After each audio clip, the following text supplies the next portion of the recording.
Tuhan bersamamu.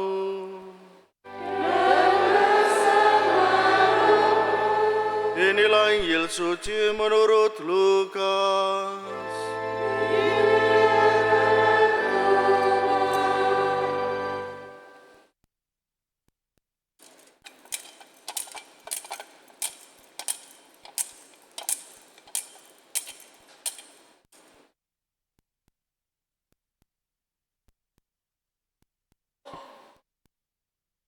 Beberapa waktu sesudah kedatangan malaikat Gabriel, berangkatlah Maria dan bergegas menuju sebuah kota di pegunungan Yehuda.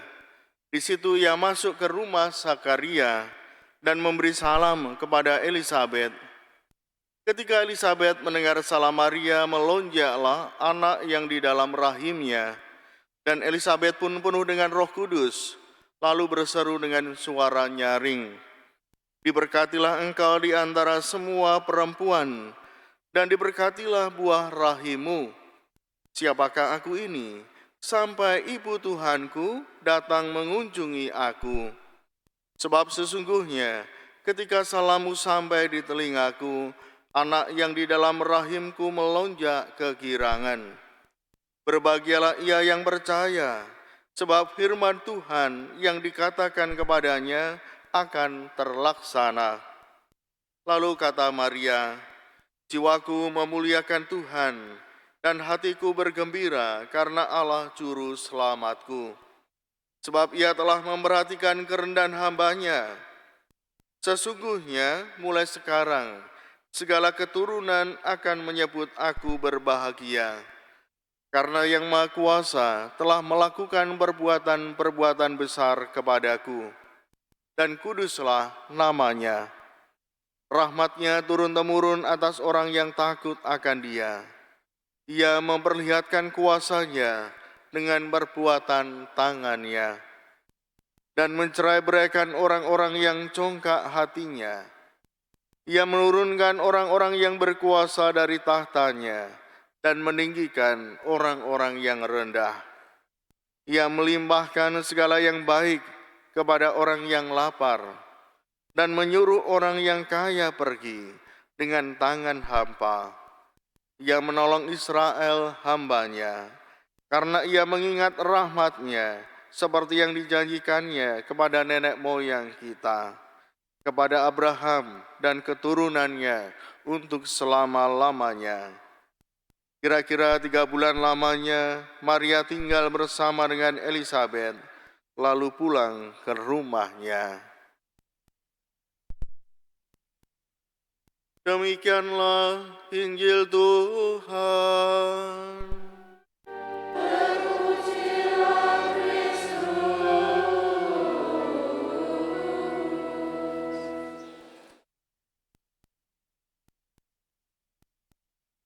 Ibu, Bapak, Saudara-saudari, hari ini gereja merayakan Santa Perawan Maria diangkat ke surga, menunjukkan betapa Allah mengasihi Bunda Maria. Tentu kita dengan mudah mengenal Bunda Maria, karena Bunda Maria rasanya memang paling dekat dengan umat Katolik. Karena antara lain Bunda Maria juga menjadi Bunda Gereja. Tuhan Yesus pun menitipkan Bunda Maria dan meminta para murid untuk taat, untuk mendengarkan Bunda Maria. Ibu, Bapak, Saudara-saudari, dan para suster, saya pernah bertugas di paroki di Blitar. Ya.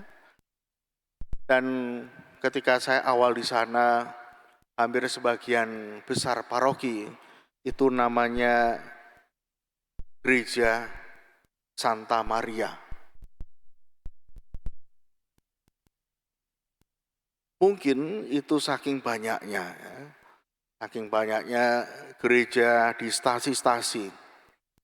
Maka sampai hari ini pun itu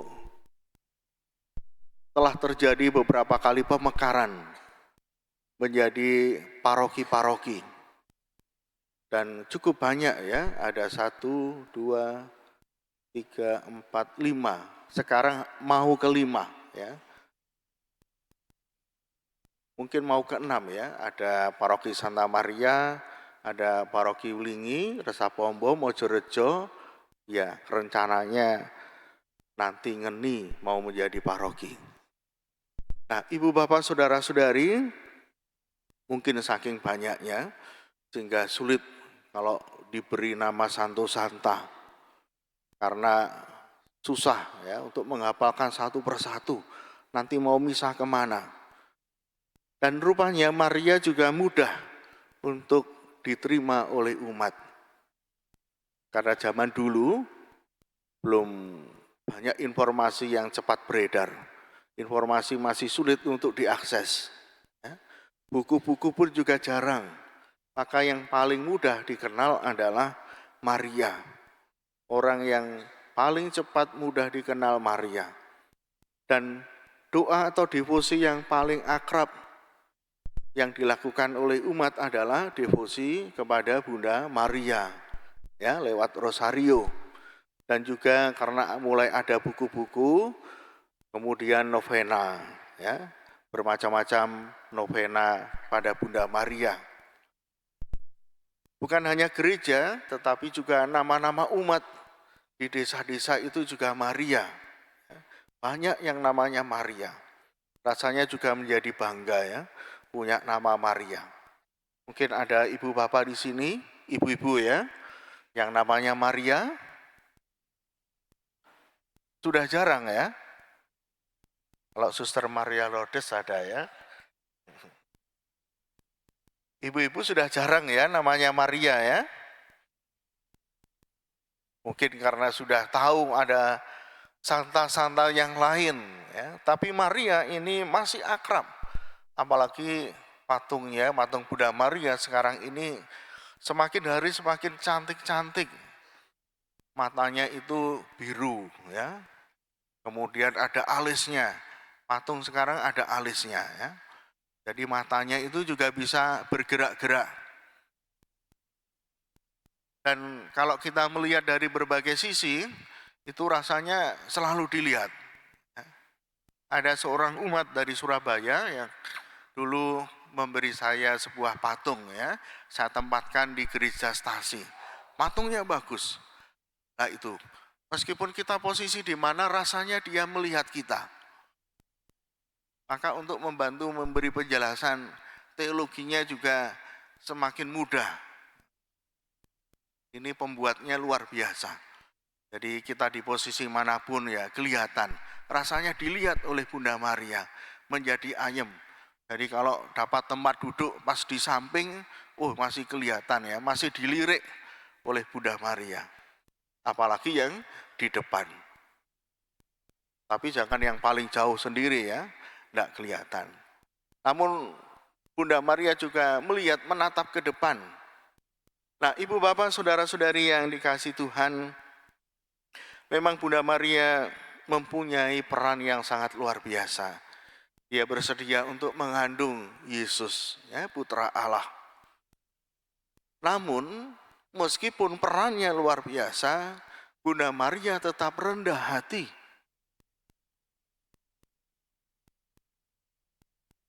Dia penuh kasih, ya, penolong, murah hati.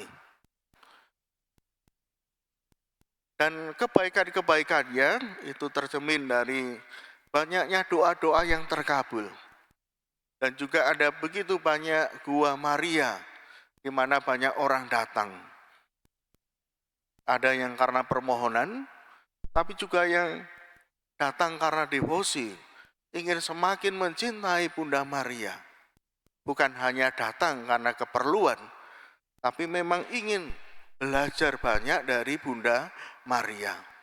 Bunda yang rendah hati, meskipun punya kedudukan yang terhormat, tapi dia tetap rendah hati, sederhana. Maka ini yang menjadi pembelajaran bagi kita. Bapak Ibu Saudara-saudari, dulu kalau menjadi pengurus gereja itu sepertinya juga menjadi penguasa, ya. Bukan melayani, tetapi justru mau atau ingin dilayani. Umat harus melayani. Karena saya pengurus gereja. Duduk minta tempat tertentu ya di depan, apalagi hari raya. Saya pengurus gereja. Bahkan parkirnya pun itu juga minta disediakan parkir khusus VIP di depan gereja. Saya pengurus gereja. Kalau ada tugas-tugas pelayanan, mintanya selalu dilengkapi. Apa yang dibutuhkan harus dituruti. Karena saya pengurus gereja. Saya sudah memberikan waktu saya, tenaga saya, pikiran saya. Maka apapun kebutuhan saya, penuhilah.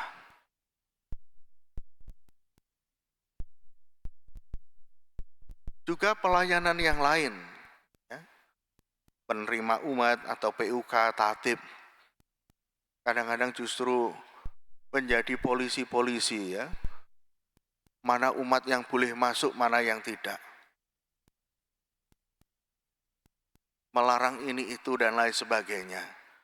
Nah, Bapak, Ibu, Saudara-saudari yang dikasihi Tuhan, marilah kita belajar bagaimana Bunda Maria ingin membangun sebuah persekutuan di dalam gereja dengan penuh kasih, penuh kerendahan hati. Bukan dengan kekuasaan melayani gereja.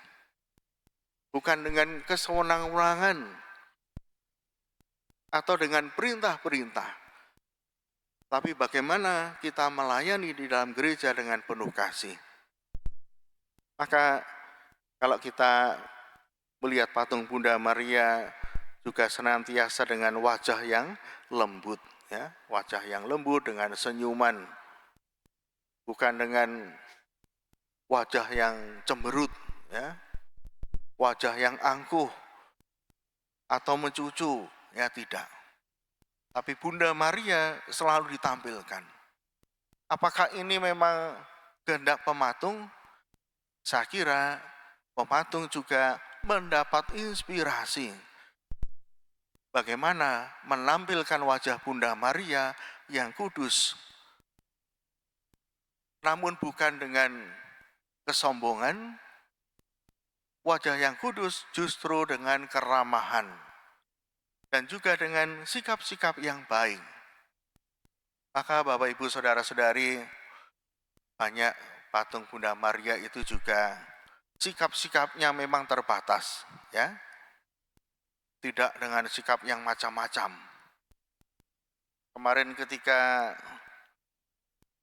Hari Kaum Muda Sedunia, kemudian salib menjadi inspirasi, masing-masing keuskupan diminta untuk menemukan bentuk iman dalam sebuah salib. Lalu ada salah satu keuskupan itu menampilkan Yesus yang tersalib, tapi dengan bentuk tarian, ya, seolah-olah Yesus itu menari di salib. Nah, ini menjadi bahan perbincangan. Lalu akhirnya ditarik, ya, salib itu ditarik. Para romo dan juga panitia yang membuat itu meminta maaf karena membuat Yesus yang tersalib seolah-olah itu menari-nari. Bapak, Ibu, Saudara-saudari yang dikasihi Tuhan, memang kita percaya bahwa Maria dengan iman perkataannya yang luar biasa mendapatkan kemurahan Allah, dia diangkat ke surga. Dan Maria tentunya menjadi teladan bagi kita semua. Mari kita tampilkan wajah Maria dan juga keinginan-keinginan Bunda Maria dalam hidup kita, dalam gereja kita. Wajah yang penuh kasih, wajah yang lembut, itulah wajah gereja. Bukan wajah yang angkuh, sombong, ya, penuh dengan kemarahan, tidak. Wajah gereja ditentukan oleh kita semua, bukan oleh segelintir orang, tapi kita semua. Mayoritas dari kita akan menentukan wajah gereja seperti apa. Saya kira dengan meladani hidup Maria, kita pun juga menjadi bagian dari Maria, bagian dari hidupnya, bagian dari apa yang dikehendaki oleh Bunda Maria pada gereja.